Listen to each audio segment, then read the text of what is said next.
చాలా మంది మాసిపోయిన బట్టల్ని ఎక్కడ పడితే అక్కడ పడేస్తూ ఉంటారు. లేదంటే గనక అవి వేసుకోవడానికి ఒక బట్టల బ్యాగ్ అనేది లేదంటే బుట్టలు చాలా మంది పెట్టుకుంటూ ఉంటారు. అవి కాకుండా రైస్ బ్యాగ్ తో చక్కగా మాసిపోయిన బట్టలు వేసుకోవడానికి బ్యాగ్ అయితే తయారు చేసుకుందాం. ముందుగా రైస్ బ్యాగ్ తీసుకున్న తర్వాత రైస్ బ్యాగ్ ని ఈ విధంగా మూలలు అయితే 2 స్టాప్స్ అయితే కుట్టుకోవాలి. ఆ తర్వాత ఆ రెండింటిని జాయింట్ చేసి ఇంకొక స్టాప్ అయితే కుట్టుకోవాలి.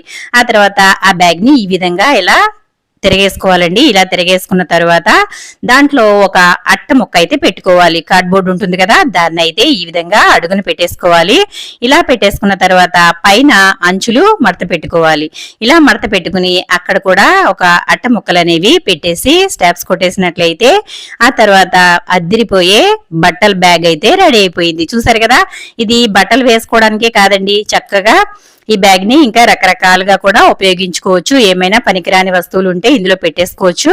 బట్టలు వేసుకోవడానికి అయితే మాత్రం చాలా చాలా బాగుంటుంది. చూసారు కదా, ఇదిగోండి ఇలా అట్ట ముక్క పైన కూడా మడత పెట్టి ఆ మడతలోకి ఈ విధంగా అట్ట ముక్కని లోపలికంటూ పెట్టేసి స్టాప్స్ అయితే కొట్టేయాలి. ఇలా కొట్టేసిన తర్వాత ఈ బ్యాగ్ కింద నిలబడి ఉంటుంది. ఇది పడిపోవడం అంటూ జరగదు. అడుగున అట్ట పెట్టాం కాబట్టి మనకి ఈ బ్యాగ్ అనేది పడిపోవడం అంటూ జరగదు, నిలబడే ఉంటుంది. కాబట్టి ఈ విధంగా బ్యాగ్ పెట్టుకుంటే గనక చక్కగా బట్టలు అనేవి ఇందులో వేసుకోవచ్చు. ఇది తలుపు మూలన గానీ ఎక్కడైనా పెట్టుకుంటే చక్కగా ఉంటుంది. చూసారు కదా, టిప్ నచ్చిందా? నచ్చితే లైక్ చేయండి.